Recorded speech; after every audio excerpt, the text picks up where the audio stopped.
ఆసిఫాబాద్ జిల్లా వాంకిడి ఆశ్రమ పాఠశాలలో కలుషిత ఆహారం తిని అస్వస్థతకు గురైన బాలిక నిమ్స్లో చికిత్స పొందుతూ మృతి చెందింది.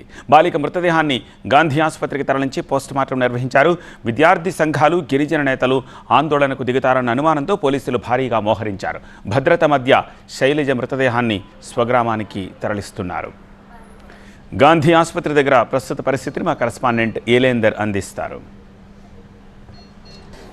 అక్టోబర్ 30వ తారీఖున వాకండి గురుకుల పాఠశాలలో కలుషిత ఆహారం తిని నిమ్స్లో అడ్మిట్ అయినటువంటి శైలజ అనే అమ్మాయికి సంబంధించి నిమ్స్లో గత 25 రోజులుగా కూడా ట్రీట్మెంట్ అందిస్తున్నారు. ఆ ట్రీట్మెంట్ అందిస్తున్నటువంటి క్రమంలోనే ఈరోజు కొద్దిసేపు క్రితమే తను శైలజ అనే అమ్మాయి చనిపోయినట్టు నిమ్స్ వైద్యులు ధృవీకరించారు. ఈ నేపథ్యంలోనే ఆ అమ్మాయి మృతదేహాన్ని నిమ్స్ నుంచి గాంధీ ఆసుపత్రికి తరలించారు. ఇక్కడే ప్రస్తుతం మనం చూస్తున్నటువంటి అంబులెన్స్లోనే ఆమెను ఇక్కడ నుంచి నిమ్స్ నుంచి గాంధీకి తరలించి అక్కడ గాంధీ ఆసుపత్రిలో ప్రస్తుతం పోస్టుమార్టం కంప్లీట్ చేశారు. గాంధీ ఆసుపత్రిలో పోస్టుమార్టం కంప్లీట్ చేసిన తర్వాత పోలీసు బందోబస్తు మధ్యలో ఈ అంబులెన్స్లో ఎక్కించి శైలజ అనే అమ్మాయి ఇంటికి తరలిస్తున్నటువంటి పరిస్థితి కనిపిస్తుంది. ప్రస్తుతం మనం అంబులెన్స్లో చూస్తున్నాం. అంబులెన్స్లోనే ఆ అమ్మాయికి సంబంధించినటువంటి తల్లిదండ్రులు మృతదేహం వద్దే అంబులెన్స్లో ఎక్కించి అందరినీ ఇక్కడ నుంచి నేరుగా సొంత గ్రామానికి తీసుకెళ్లి అక్కడ ఎలాంటి గొడవలు తలెత్తకుండా నిమ్స్ ఆసుపత్రి నుంచి గాంధీ ఆసుపత్రి తరలించే క్రమంలో కూడా ఎక్కడ ఎలాంటి ఘటనలు చోటు చేసుకోకుండా ఉండే విధంగా పోలీసు బందోబస్తును కూడా పూర్తిగా ఏర్పాటు చేసినటువంటి పరిస్థితి కనిపిస్తుంది. ఈ గవర్నమెంట్ వచ్చిన తర్వాత అనేక ఫుడ్ పాయిజన్ కేసెస్ జరిగాయి. సో దాదాపుగా 60-70 మంది విద్యార్థులు కలుషిత ఆహారంతో ఇబ్బంది పడ్డారు,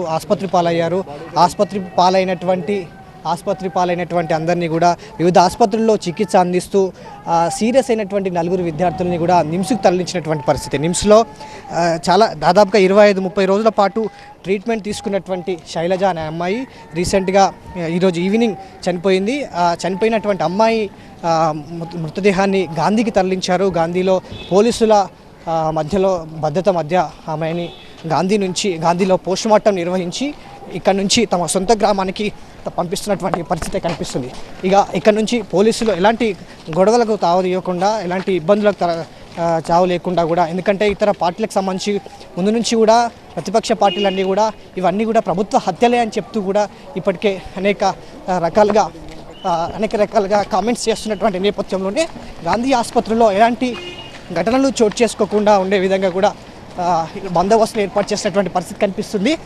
ఓవరాల్గా కొద్దిసేపటి క్రితమే పోస్టుమార్టం కంప్లీట్ చేసి గాంధీ ఆసుపత్రి నుంచి శైలజ సొంతూరికి అంబులెన్స్లో తరలించినటువంటి పరిస్థితి. అక్కడ కూడా సొంత ఊరికి వెళ్ళిన తర్వాత కూడా అక్కడ ఎలాంటి ఘటనలు చోటు చేసుకోకుండా, ఎందుకంటే ఇతర పార్టీల నేతలు గొడవలు చేయకుండా ఉండేందుకు అక్కడ కూడా పోలీసులు బందోబస్తు ఏర్పాటు చేసినటువంటి పరిస్థితి కనిపిస్తుంది.